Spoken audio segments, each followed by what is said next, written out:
lessons learned. I'm interested in how we got here and the issues that are really concerning to Canadians. There seems to be a culture of hiding information, threatening those that come forward, reprisals, and a general lack of accountability from senior leadership at CBSA. This committee has bona fide concerns that CBSA's top brass is covering up and deliberately trying to hide their actions while scapegoating others. There are now over 12 investigations taking place because of this debacle. My time is limited. I'm going to be asking for straightforward and honest responses, please. Mr. Moor, we've seen the ArriveCAN briefing packages that went to Ms. O'Gorman. Your name is all over these documents, as is Min Doan and Kelly Belanger. This committee has been lied to by current and former senior CBSA leadership, particularly Mr. Doan, Ms. Belanger, and former President Mr. Osowski. I expect you to tell us the truth today. Will you agree to that, sir? Thank you for the question. I hope that everyone tells the truth and answers your questions to the best of their ability. Thank you. I will certainly do that. Thank you.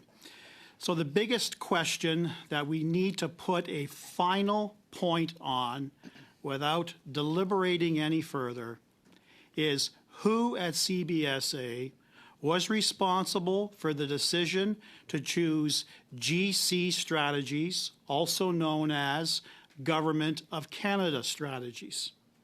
We've had evidence from Cameron MacDonald on 2 occasions confirming that. Mr. Antonio Utano confirming that it was Min Doan.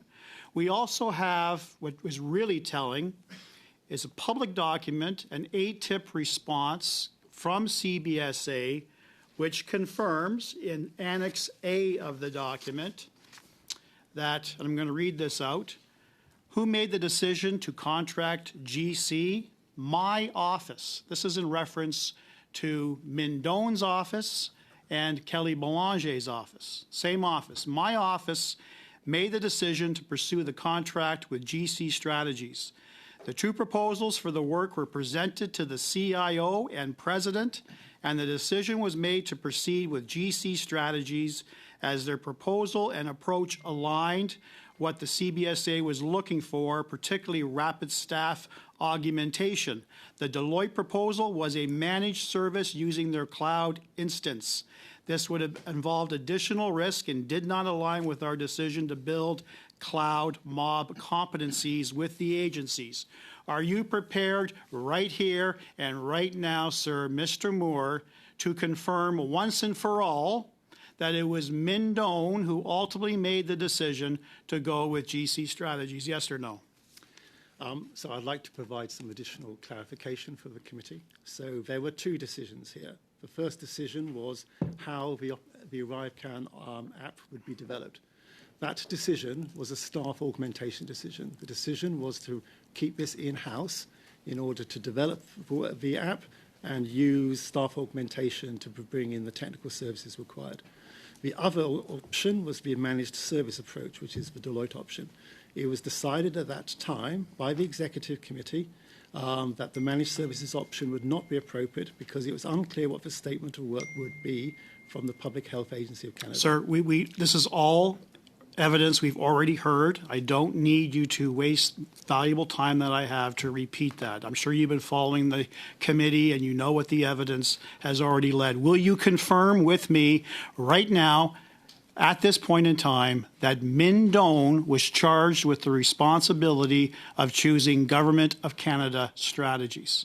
So I can confirm once the staff augmentation model was agreed, the ISTB branch was responsible for putting in place the resources required, whether those be resources from... And was that Min Doan, sir, yes or no? Was that Min Doan? He was the Vice President of the Information Science and Technology. Was that Min Doan, sir, yes or no? He was the Vice President, and it was a decision made by... And the Vice President at that time was Min Doan, correct? That is correct. Why did you have a difficult time saying that? Because he is the Vice President. Right. All the documentation has been signed. End of discussion. You've now confirmed, as many people have confirmed, that it was Min Doan. Min Doan repeatedly lied to this committee, saying he didn't personally make that decision, his team did. So I'm very glad for your honesty, and we can clarify that and move on. But I think Now, this was, sir, I asked the questions. This was such a political hot potato for the government that the Minister of Public Safety at the time, Marco Mendicino, had significant concerns with Government of Canada strategies, particularly with the millions of dollars received. And we now know that they receive upwards to $19 million for their involvement in this particular boondoggle. Now, we know that Mr. McDonald, Cameron McDonald, was threatened by Min Doan on October 28, 2022. There was a phone call. He was told that the public safety minister at the time, Marco Mendicino, was unhappy with the ArriveCAN media coverage and wanted someone's head on a platter. He was worried that either he or you, sir, Jonathan Moor, were going to get fired, so he was talking about someone's head on a platter. Is that my